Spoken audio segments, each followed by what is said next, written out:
as an oval, and we get this roundness or eccentricity level. There's lots of calculators online that will do all this, but I just wanted to share, the complexity of this kind of eccentricity measure. But basically, body roundness indexes between 1 to 16 better correlates to visceral adipose tissue and percent body fat. And in JAMA this year, what they published was that all-cause mortality increased by 50% if the body roundness index was over 6.9. And there isn't, I would say, a perfect way. I think we're going to continue to get more guidelines in terms of, how we ration our tools and things. We're probably going to get better guidance on how we do this across the board, but I think you can use various things. I just would not use BMI alone when we're talking about diagnosing obesity, but I think consider all of these other tools as well.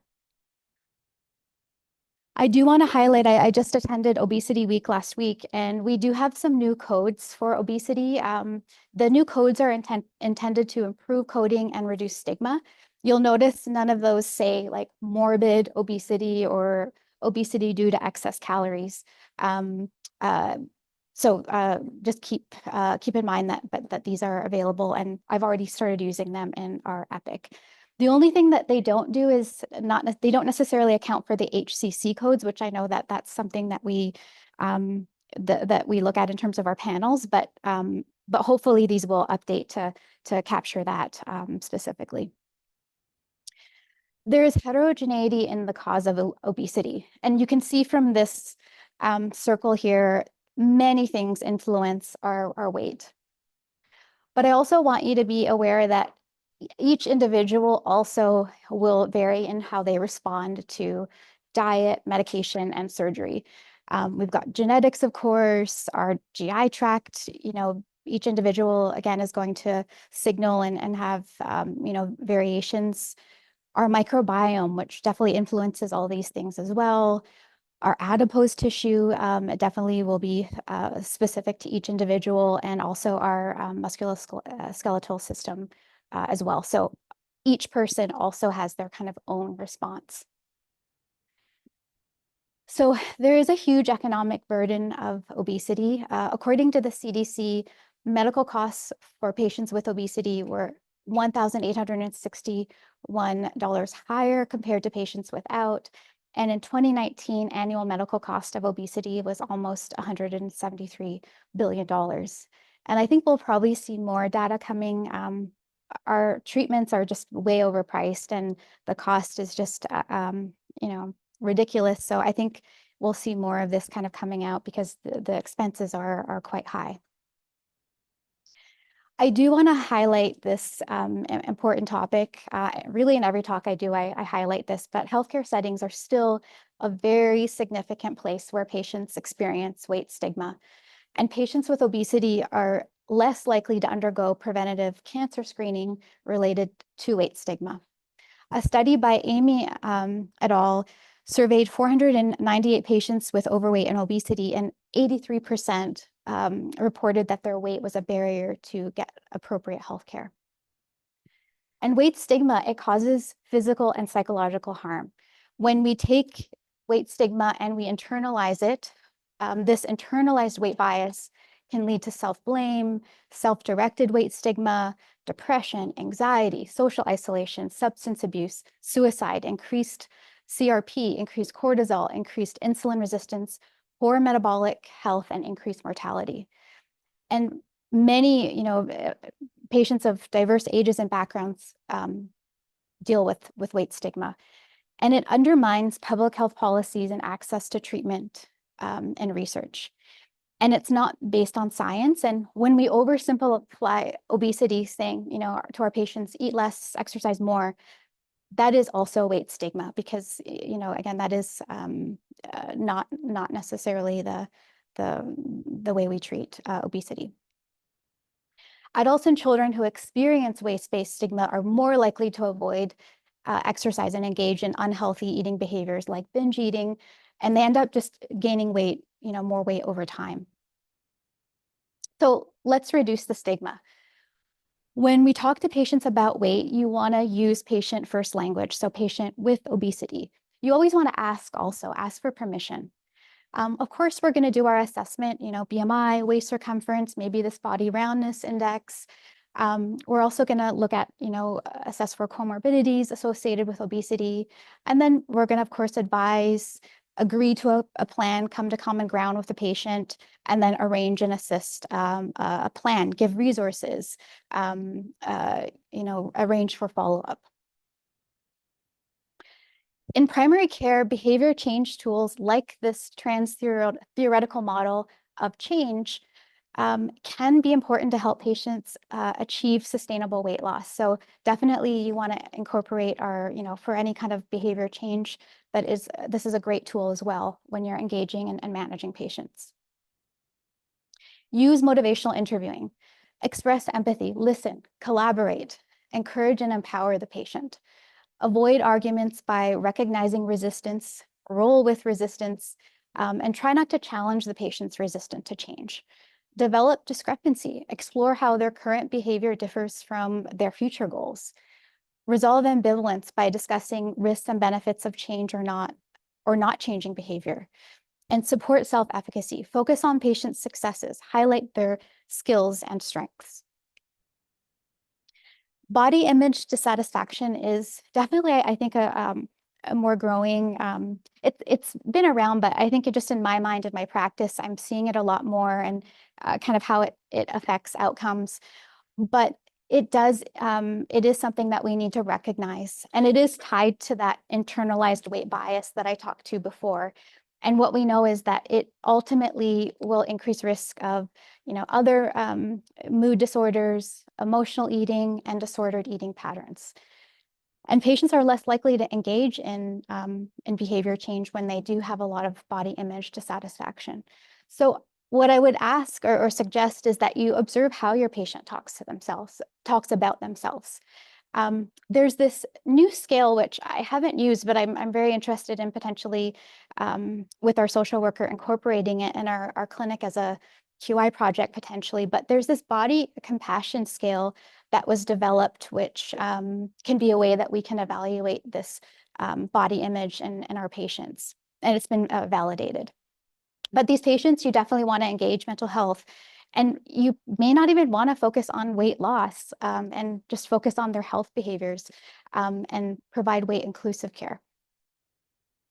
Binge eating is also very, very common. 50% of patients that we see in our clinic and just in general with obesity may have binge eating. And it's defined by a loss of control of eating and guilt associated after eating. It occurs at least once a week in the last 3 months, and there's no weight compensatory behaviors like purging. And despite how common this is, many patients don't seek treatment. Again, through a lot of the talks I've done and the e-consults that I do, I know that we're definitely improving how we're evaluating for this. So I really appreciate all the work you guys are doing. And we now have the BED7 as a flow sheet in Epic, which is a seven question questionnaire, which basically goes through the DSM criteria. And it doesn't mean they have binge eating disorder, but it's just a further discussion and maybe have them the patient be evaluated by an expert. CBT is still the gold standard. There's a higher remission of binge eating, even compared to one of our FDA-approved treatments of binge eating, which is Vyvanse. There is a general fear that when we do intensive behavioral weight loss, it will exacerbate disordered eating. And again, this is a very, very hot topic in our clinic because we don't have a lot of great resources in our community. They're expensive. At UW, I feel like, we don't really have, like the staff in my clinic don't necessarily have this expertise either.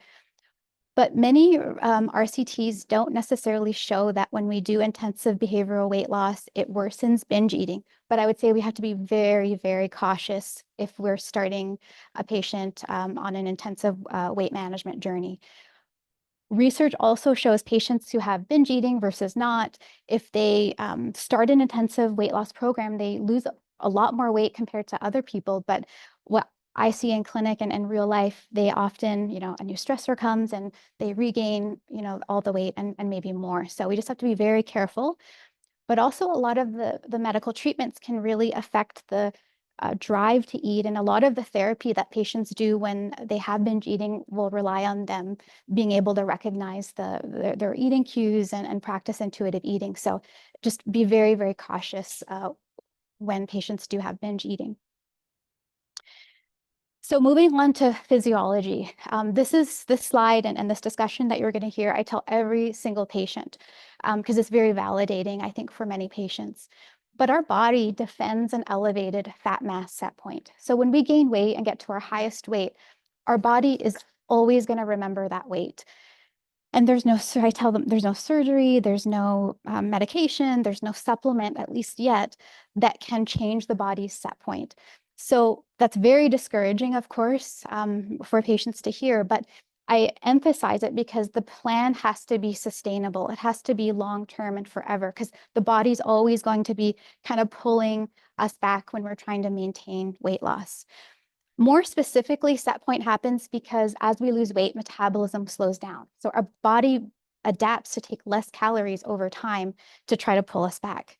Our stomach starts to increase production of ghrelin to make us hungrier. And in research, we see ghrelin elevated even years after weight loss, but also our metabolic rate will stay low even years after weight loss. And also our satiety signals from the gut, the intestine also decrease. So the body will continue to adapt really forever because it's trying to pull us back. I also talk to patients about this because I think when we think about weight and the health comorbidities, we have to, I think it's important to understand insulin resistance. But basically, adipose tissue or in obesity, we can get pathogenic or I guess, sick fat tissue. So when we gain weight, our adipose tissue as well becomes dysfunctional and we get more fat storage and hypertrophy. We get reduced insulin sensitivity. Our fat cells start secreting more inflammatory factors. Our fat cells secrete tumor factor. And we know there's 13 types of cancers that can be associated with obesity as well. But this kind of cascade of things is definitely one of the challenges that we have to navigate through as well when we're treating the health consequences of obesity.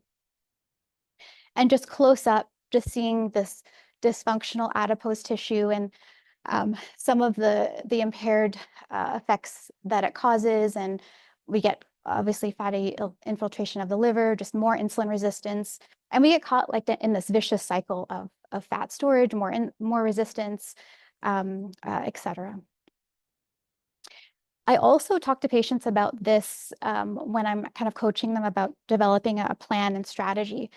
So not only do we have to deal with set point, we need a long-term plan. Metabolism slows down, hunger goes up, fullness goes down. We've got to deal with insulin resistance. Our brain also drives eating through the reward. And this is definitely a pretty powerful driver of eating. And when it becomes very dysfunctional, it is definitely tied to emotional or binge eating disorders. So very important that patients kind of understand this piece as well. I also want you to be aware that there are genetic causes of obesity. There's many small genes, which, we may see more kind of coming out of that, but I want you to be aware that there is these two types of genetic obesity, syndromic versus non-syndromic. But when you have a patient who has very strong hunger cues and they have development of obesity before the age of 2, I would think about this. So when you're doing your kind of history evaluation, extreme hunger, obesity before the age of 2, you should consider this. Also, this is something I'm sure coached a lot of you in some of my talks before, but there are many medicines that cause weight gain, and you kind of have to play this balance, risk, benefit. And I tell my patients too, yes, if we could get rid of this medicine, maybe the weight loss will be more efficient. But if that medicine is stabilizing mood and giving you a benefit, that benefit outweighs the risk. But if we can avoid these weight promoting medications, that's very helpful for your patient and their plan.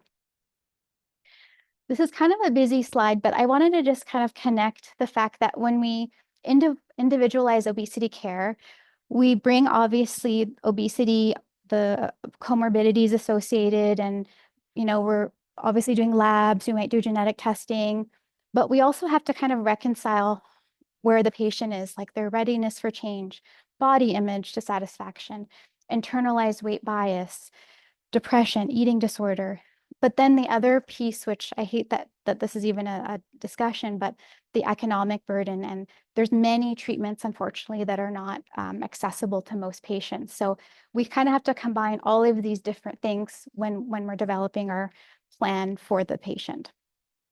And specifically, if this is a bigger amount of barrier, then you may want to be doing more kind of weight inclusive care. Again, be cautious about introducing anti-obesity medication. So lifestyle treatment has to be sustainable. Set point is always going to be in the background, kind of waiting to cause our patients to regain weight. So we need a long-term plan.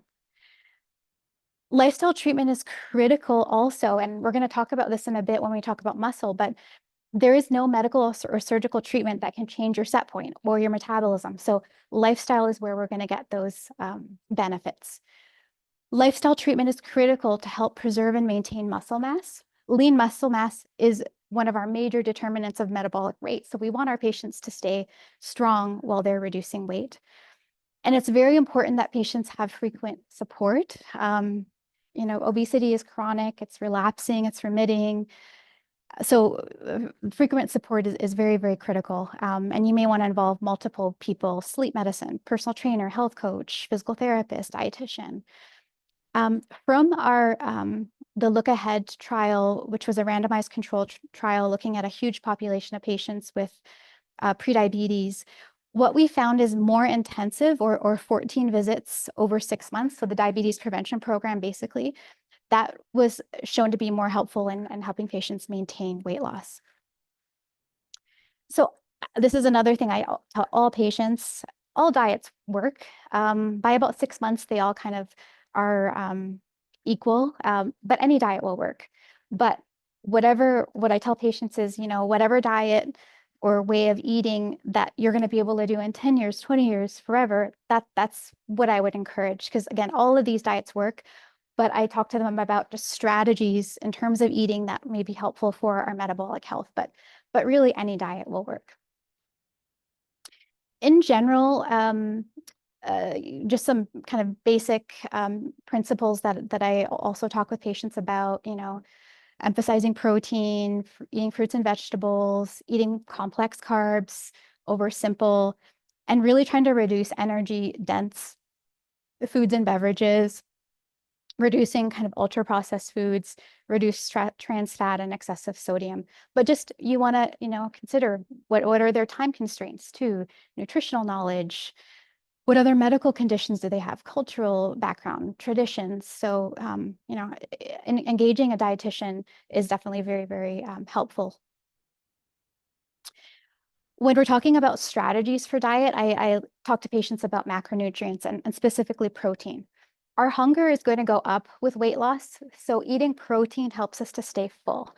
But when we eat protein, we do burn more calories, so it has I say, a metabolic edge. But our muscles need a certain amount of protein to preserve themselves during weight loss.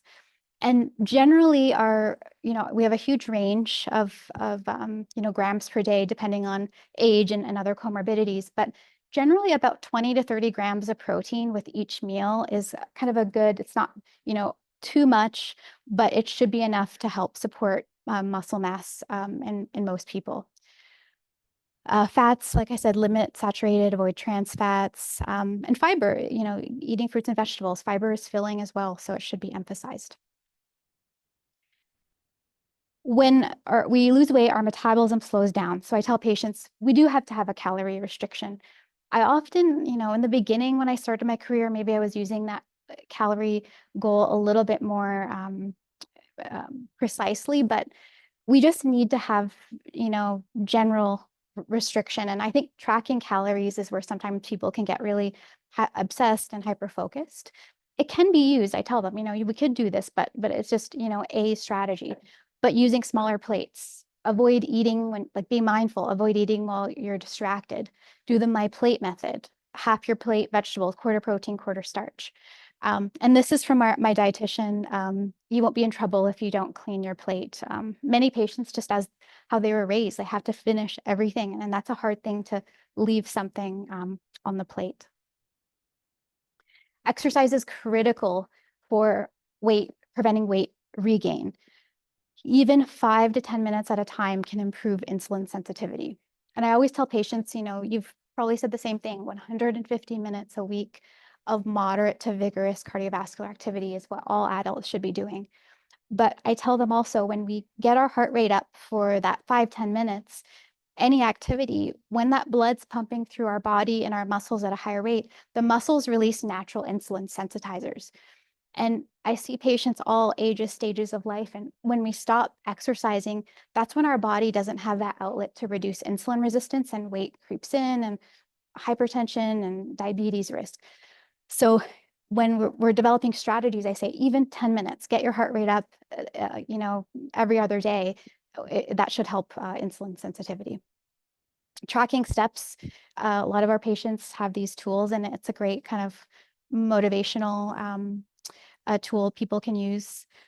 For weight maintenance, it takes a lot more exercise because the metabolism slows down. So about 200 to 300 minutes is what's been shown in research to be most helpful for maintaining weight loss. But like I said before too about muscle is one of our most important determinants of metabolic rate. So we want to support the muscles through exercise to help support our metabolism, because it is going to get slower with weight loss. Definitely consider referral to physical therapy. And this website here is from the National Institutes of Health and Aging. I think I may have heard of it from one of you guys who worked with me a year or two ago, but it has great resources. I definitely recommend that to patients. And then this is just kind of how you can gauge moderate to vigorous intensity. The talk test, I think that's the most common one that most of us are aware of. Moderate, it'd be a little hard to talk to someone while you're doing it, whereas vigorous, it'd be hard to sing. And this is a great resource. There's a lot of videos on YouTube, but our patients who may have limitations and with degenerative joint disease, the sit and be fit exercise is a great way to get your heart rate up all in a chair. And our physical therapists usually recommend that one too. Please be aware, I know, again, I've coached many of you through e-consults and things, but vitamin deficiency is actually common in obesity. And thiamine is probably one of the most scariest deficiencies that we have. And you can see, obviously, cardiogenic shock, like severe permanent neurologic issues. So it's something that we don't want to miss. And thiamine, we usually get pretty plentiful from meats and things. It's water soluble, it's stored in muscles, but our body uses thiamine in our Krebs cycle to generate energy. And when we've got impaired glucose metabolism and maybe some of our patients having a high carbohydrate diet, they're using a lot of thiamine. But also when we use some of the treatments where patients are eating less, we may not be getting as much thiamine. So it's something that I think we're going to maybe see more guidelines coming out about. Our team is working with our pharmacists to develop a protocol, especially with some of our new agents on proactively having patients on thiamine. But please be aware of that. Also, patients with diabetes and some diuretics, they're going to excrete more thiamine out as well. And then vitamin D. Our adipose tissue actually can reduce how vitamin D is activated. So vitamin D deficiency is very, very common in obesity. And of course, we want to make sure we protect our bones, but it's also important in muscle health. Alcohol is definitely something that you want to be educating just for general health, but when we're talking about weight management, it definitely lowers inhibitions. Patients can start mindlessly snacking but it does worsen insulin resistance. So I usually try to have patients reduce to no more than about 2 to 4 drinks a week, if possible. Sleep is critical. Less than 7 hours of sleep a night is associated with obesity. And I tell this to patients as well, just as much as we're talking about protein and exercise, this is critical. During the night when we sleep on a circadian rhythm, we do secrete our hormone leptin, which helps us with appetite. But leptin also plays a role in regulating GLP-1. So when we're not getting sleep, we may have harder time with appetite control and a harder time managing insulin, hence more insulin resistance. And please, again, I know you guys are doing a great job from the consults and things. Screening for sleep apnea is just very, very important because if it's hiding in there, it can really affect the efficiency of weight loss, among other things. And I know we've talked about this in a few slides earlier, but I just want to emphasize that, we do want to have that mental health support. In our clinic, we have a social worker. I know you guys also have mental health support, but don't hesitate to engage. Mental health. Stress increases cortisol, and that's going to definitely impact our eating behaviors, sleep. It can also affect patients' ability to engage in intensive lifestyle. And when there's a lot of things going on, I tell patients, maybe we should just take a break, let's just focus on your health habits, get your sleep, eat regular meals with protein. Let's not focus on weight because people will just keep going in a cycle when they've got a lot of stress. Even if they're on like Zepbound or Wegovy, they may not lose as much if we don't have this managed. So it's very important to engage mental health. Our adjunct therapies that we have help to reduce calories. Some of them can help with that reward drive to eat. But some of the treatments, which I know we're all aware of, are GLP-1 receptor analogs. They can help with reducing insulin resistance. We have anti-obesity medications. We have surgical options, and sometimes we do surgery and anti-obesity medications. This is a complex disease. It's not just one or the other in terms of treatment. So right now, this is the criteria that we have for medical or surgical intervention. I think we're going to see more fine tuning of this just because there's not enough of our medicines to go around for the demand. And but right now, if the patient has a BMI greater than or equal to 27 with a comorbidity, they could be considered. Doesn't mean you have to, but and I should actually mention that I've seen an e-consult come through, and this is why BMI is terrible, but her BMI was, I think it was 27, no comorbidity at that for her, but she had an in-body done at her Orange Theory gym, but her body fat was like 26%. I was like, no, I would definitely not recommend any intervention. She's, at a healthy weight. But this is the criteria we have, at least for now. BMI over 30 with or without a comorbidity, you can consider treatment. And then for surgery, you can consider BMI greater than or equal to 35. This is changing a little bit too. And if they have a BMI, some insurances, if they have a BMI over 30 with diabetes, or you could consider surgery as well. There's also Asian cutoffs now.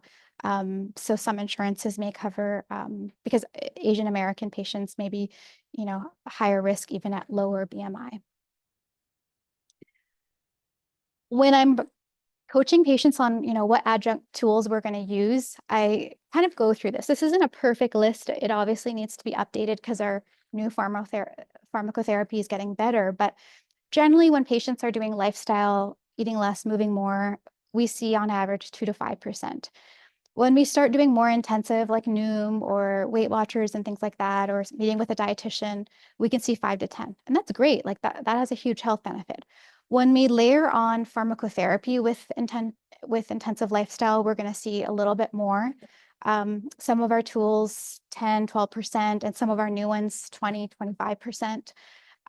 We may get endoscopic therapy at UW at some point, but there's a little higher amount you can see with endoscopic sleeves, for example. And then surgery, we're going to have much higher amount of weight loss. So depending on what the patient's goal is or their health goal, you may want to consider that when you're talking about what adjunct therapies we may want to add. Diabetes can go into remission after surgery. So every patient with diabetes, I would think about bariatric surgery. Not everyone obviously should have surgery, but it should just be considered. And the American Society for Metabolic and Bariatric Surgery has some great resources on this, which I highly recommend reading, but it can treat diabetes. Among other, this is a great slide from my colleague, Dr. Chen, from a presentation she gave, but just, all of the various health conditions can actually be resolved after bariatric surgery, which is there's no other tool I think you can say that can do that. I want to highlight metformin just because it was used in our diabetes prevention program and it's cheap, but we could still get meaningful weight loss, 5%. In the diabetes prevention trial, I think they lost even up to 10%, and they maintained weight loss on metformin. So don't hesitate to, don't overlook this as a tool. But the dose you want to be using is definitely going to be, it has to be at least 1,500 milligrams to get a benefit. This is information from the ACE guidelines, and it's taken from a randomized controlled trial looking at obesity meds versus placebo. And the BMI range you can see was limited, so we can't necessarily extrapolate it to everyone, but on average, the bupropion naltrexone was about 8.1%. The liraglutide or Saxenda was 9.2. Orlistat, I was quite surprised. Orlistat actually had 8.78. And then the phentermine topiramate combination, you could get up to 12.4%. So these are the things I'm thinking about too when I'm thinking about tools. What is that health goal? And what percentage of weight loss may we achieve? And this is, I think, the most exciting part that, well, in my field, it's very exciting because we're going to get so many more new treatments. But basically, nutrient stimulating therapies or incretin mimetic drugs are drugs that target the response of eating. So when we eat food, the gut releases several hormones that regulate our intake. So our new world and all these new treatments coming are going to target various hormones. We already know we've got GLP-1. Many of us are familiar with the tirzepatide, which is a GLP-1, GIP, but in the pipeline, there's, other combinations that we're going to see, and we're just getting more and more weight loss. But this last point here, that some may increase energy expenditure, that's pretty exciting because, like I said, there's no treatment that can change metabolism, but one of our new tools in development works on GLP-1, GIP, and glucagon. Glucagon may actually be that missing link. And in those clinical trials, people are increasing muscle mass and their metabolism is actually increasing. So exciting things on the horizon. The potencies of our nutrient stimulating therapies. So on average with the liraglutide, 8% versus placebo, which was 2.6. Patients with diabetes generally don't lose as much as patients without diabetes. Semaglutide, about 14.9%, and patients with diabetes, about 9.6%. And tirzepatide, even at doses of 5, 15%, 10, 19.5%, 20% at 15, versus 3.1% with placebo. And even patients with diabetes lost about an average of 15.7%. What's flawed in this data, though, is those clinical trials had more women than men. So when we look at subgroups, specifically men, the amount of weight loss may not be as high. So semaglutide may be about 10, 12%. And even tirzepatide, the weight loss just wasn't as much in subgroups of men. This is a very busy slide, but just all the news highlights. So obviously everyone probably heard about the SELECT trial at the end of last year, that there was a 20% risk reduction of major adverse cardiovascular events in patients with obesity and heart disease.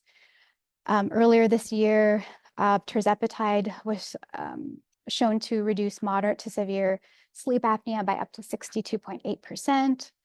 For MASH, tirzepatide was superior to placebo at 52 weeks. In JAMA this summer, GLP-1s, so patients with diabetes on GLP-1s, there was a significantly reduced risk of obesity-related cancers, and I've listed the ones that they found. Semaglutide in New England Journal was shown to reduce the risk of kidney outcomes and death in patients with diabetes and kidney disease, chronic kidney disease. And SURMOUNT trials in August of 2024 showed that tirzepatide reduced the risk of developing diabetes, type 2 diabetes, in 94% of patients who had prediabetes and overweight or obesity, which is a huge risk reduction. And recently, I didn't have a chance to add this, but there's some other things going to be published about reducing hospitalizations and things. So we'll just see more of these. And this is what's going to change coverage. Like, this is not just a cosmetic issue. This is not just, cosmetic clinic that we have where we help people lose weight. These are really significant health benefits that insurance can't ignore. And no matter, if you refer to me, I can't change this, but there's no insurance now that will allow you to use type 2 diabetes treatments if they don't have diabetes. So there's no special trick I have to get these medications covered. They used to, it was a little softer, but like I said, there's not enough Ozempic to go around for patients with diabetes. So the insurances, most won't allow us to use them off label. It wasn't wrong to do it, but there's just not enough to go around. So when we're using these tools, we have to use the brand that's approved for obesity. And I want to bring this up too, just kind of word of caution. This isn't for everyone, and I don't think you should be forced to prescribe these, but our patients are getting these in online in the communities. But when we have national shortages of medicines like we've had with these, the FDA does allow pharmacies to make like a generic version. But it's specifically 503A and 503B pharmacies that are allowed to do that. And you can find those on the FDA website. They're similar, but they're not exactly the same. So patients need to know that these are not clinically tested specifically by the FDA. They've also found impurities in the vials. Patients, you may have, I've definitely seen this as well in my clinic, but patients, taking too much of the medicine and overdosing and ending up in hospital with severe GI upset. So people can accidentally take more. Once there's no longer a shortage, they won't be allowed to continue. So when we're talking about long-term, this may not be a feasible tool. And many people who've been on tirzepatide, the FDA said it's no longer in shortage. So all those patients were, kind of left switching to semaglutide, which is still a compound, but these may not be around for very long. Or maybe these could be a solution to help improve access. We just need more regulation. And I'm not going to go through this, but this is just a checklist from the Obesity Medicine Association that I encourage you to look at when you have patients coming in who may be going to these online clinics and getting these medications. There are savings programs, but these savings programs don't stick around for very long. And when we want long-term sustainable weight loss, these tools need to be maintained. And Zepbound right now, the coupon that people are probably familiar with, it will expire at the end of June, but they are selling vials now at a little bit lower price, but it's still crazy expensive, like $400 to $550. And the vials that they are selling, it's only the 2.5 and the 5 milligram dose. But even 5, from looking at the clinical trials, people can still lose about 15%, but very expensive. Muscle loss. Lots of things affect muscle, diabetes, people that have cycled in their weight, physical inactivity, aging. But when we start restricting calories, we can see this happen. So we need to be aware of this, among the other issues. In our semaglutide trials, patients lost about 10% muscle mass. And in the tirzepatide trials, patients lost about 8%. So it is something we're seeing. And recently attending Obesity Week, it'll probably be another 10 years before we may see some of the sarcopenia effect of these medications. So I think we just need to do our due diligence preventing muscle loss. So when we're using these adjunct tools, we want to, of course, reduce the adiposity, fat mass. We want to reduce complications, but very, very important, preserving muscle mass, nutrition, physical activity. And muscle, like I've said several times already, it's more metabolically active. And when we lose muscle loss, we reduce energy expenditure. It's harder to maintain weight. And then lastly, tirzepatide, it's so powerful. Like I've seen like 20% weight loss in 3-4 months. It's just a way different ballgame. But what we're seeing is that it can affect absorption of some of these medicines. So you want to be careful, especially with birth control pill. They may need to use a backup method. There have been episodes of thyroid toxicosis, so monitor their TSH as they're losing weight. And just with any of these tools, they slow how food moves through the gut. So you need to be eating small, frequent meals. Once you feel full, you want to stop, because if people keep eating because of that dopamine drive, they may vomit. Fatty, greasy foods are going to be heavier in the stomach and be harder to tolerate too. So avoiding those can increase tolerability.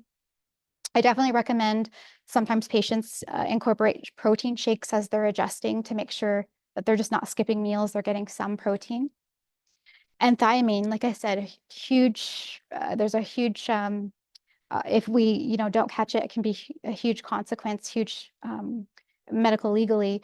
So we in our clinic will supplement with a Super B complex, which has B12, folate, and thiamine in it while patients are adjusting. And we also monitor the thiamine level.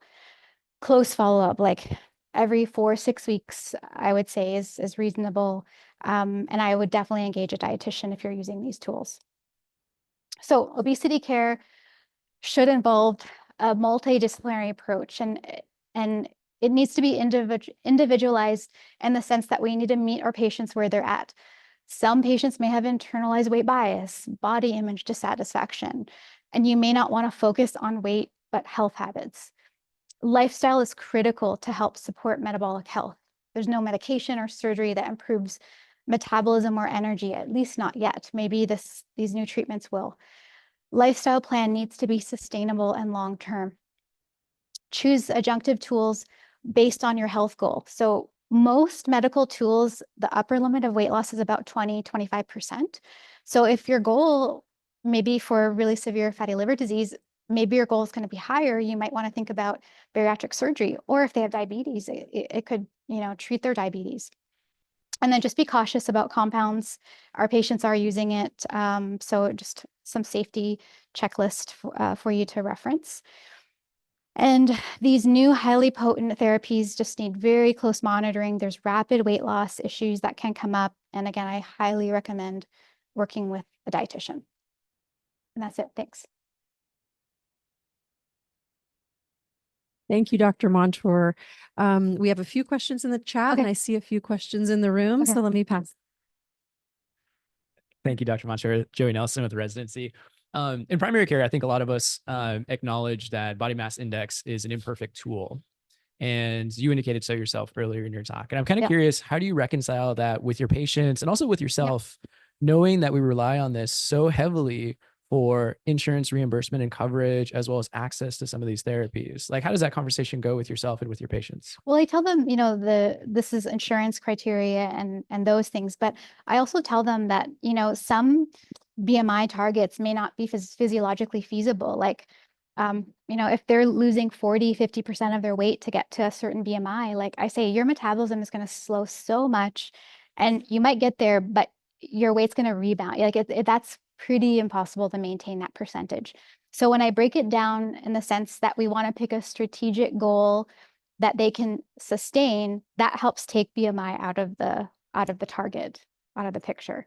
So I may see them in their BMI still 32, but you know, if they've lost 20%, that's a huge win and their diabetes has gone away. So I kind of frame it in the sense that it would not be strategic to go that low for their metabolic health.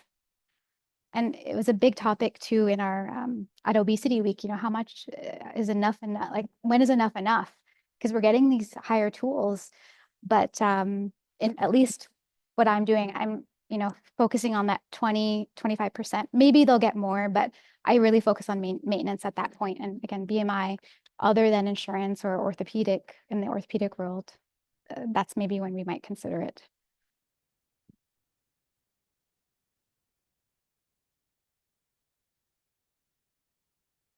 Hi, Dr. Montour. I'm Jenny Tiskus, a resident. Oh, great. Thank you so much for your talk. In thinking about sort of like the historical context for body size and BMI, being really focused on Black and to a lesser extent Indigenous bodies, and then now seeing that so many of these tools are only available to a very small amount of people because of their cost. How do you think your field is sort of reconciling with the racism built into body size discussion in this country? I would say there's a lot of advocacy. A lot of times I feel like a sleazy car salesman, like, oh, like these are the prices, like it's yeah. And again, coming from where I'm coming from, it's yeah, very, very challenging. I just say that there is advocacy happening at the Obesity Medicine Association, like a lot of push that this needs to be covered across the board. But it's tough. I don't have a good answer for that.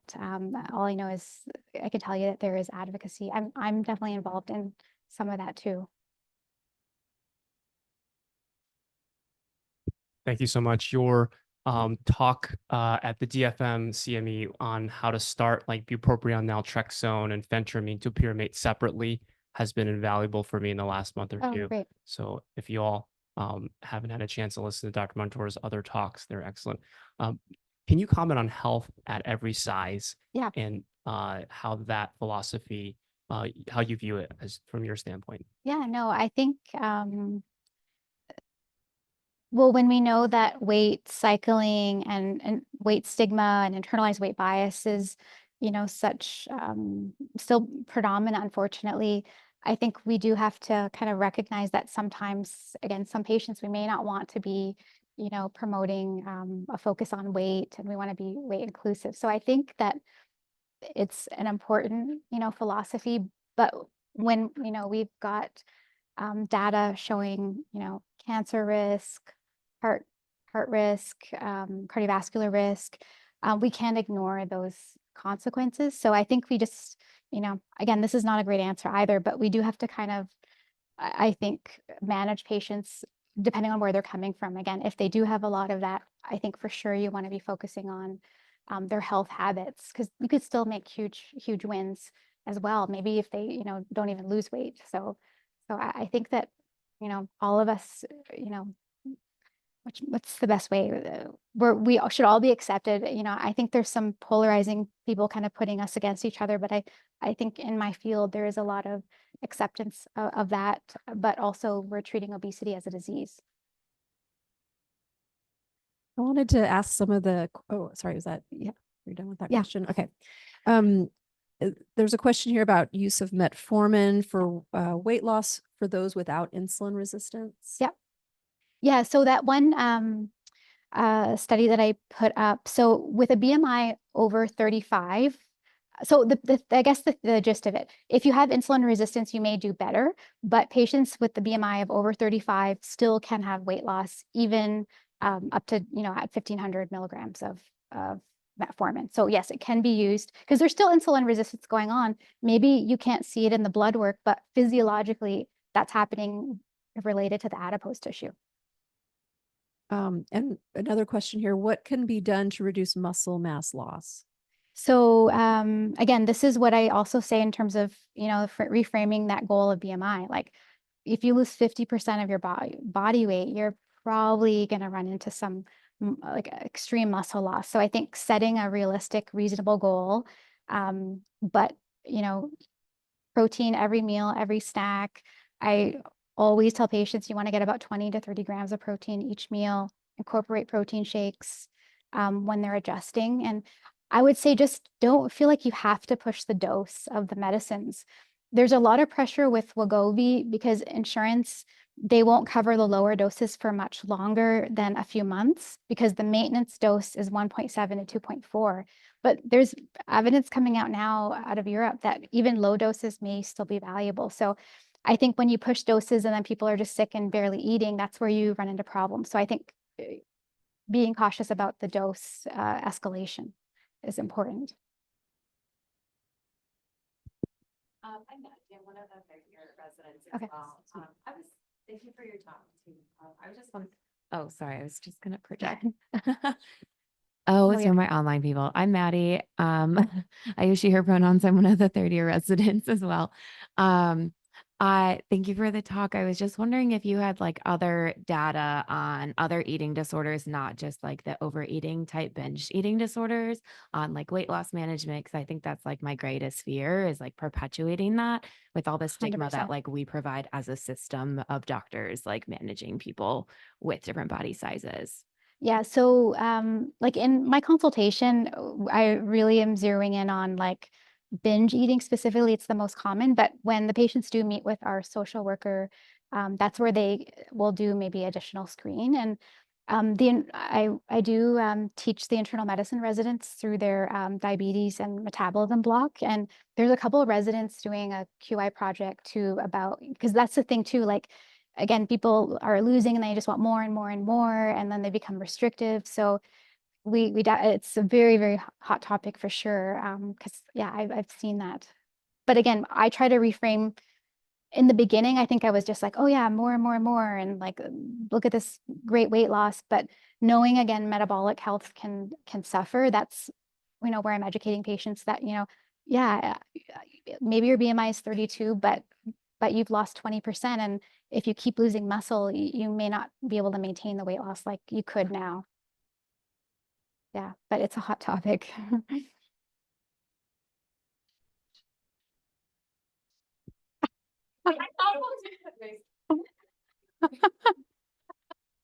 There is a question in the chat around checking TSH when Oh, you're yeah. when you're prescribing tirzepatide. Can you talk a little bit more? Yeah, so I've been, I got very scared, obviously, seeing these like thyroid toxicosis. But yeah, when I do a dose change, I'll do it like within 4 or 6 weeks, maybe. Obviously, I just give the patient, be on the alert for symptoms of, if their thyroid dose, like diarrhea, night sweats, and things like that. Please, I'll put like a standing order that they can do. But yeah, about 4 or 6 weeks after a dose change, I'll check it. Also, a question about checking lipase, and then Yeah. Yeah, I don't routinely check lipase. I've seen that happen, like some of the e-consults that I've seen, and it's not, unless the patient has symptoms, it's not a test that is recommended for monitoring. So I wouldn't do that. And then for lab monitoring, so I think for the metabolic parameters like cholesterol and their prediabetes, A1C and things, I might check that at 6 months. But like every visit, you're asking them about, energy. And I think you have to be on the alert with the new tools about vitamin deficiency. So I may do it sooner than 6 months if they have symptoms. Thiamine, I may do it 6 months. But we put everyone on a Super B when we start GLP-1 or GLP-1 GIP. Great. Any other questions from the room or any final comments? One nitty gritty question, Joey Nelson again. Okay. So when you were kind of showing like that list of various outcomes, Oh, yeah. and specifically, I think it was tirzepatide, and it talked about like a 94% prevention of diabetes in those who are pre-diabetic. Do you know how long they follow those patients out for? So the SURMOUNT trials, like that was a kind of a subgroup, but it's a 72 weeks of study. And just to follow up on that, it's just like some of the reading that I've had is it seems like for folks who are pre-diabetes, oftentimes it is kind of like an inevitable to develop diabetes is what I'm kind of seeing. And so it's kind of curious to kind of think about that a little bit more. Yeah. Oh, we got him. Hi, Dr. Well, and You commented on satiety. Yeah. And many times when I think about family medicine and health and trying to teach families about what's good and healthy, the other option is being able to assess satiety, but also to assess hunger. And what is hunger? And is that a topic in obesity medicine? And are these social constructs or are they biological? And do we have ways of managing those? I think there's I think it's definitely both. I would say that and what I see with some of these new treatments as well is like patients because they're maybe coming from a place where yeah, they were never feeling full. They talk about food noise and then they go on these medicines and they start to feel kind of hunger pains they feel from the stomach. So there isn't any kind of way that I would say we can distinguish, but I definitely think both are important factors in how we eat. But I would say in our clinic, our social worker does a lot of that kind of coaching with patients. Again, being able to leave the food on the plate, like taking your time to eat, that kind of thing.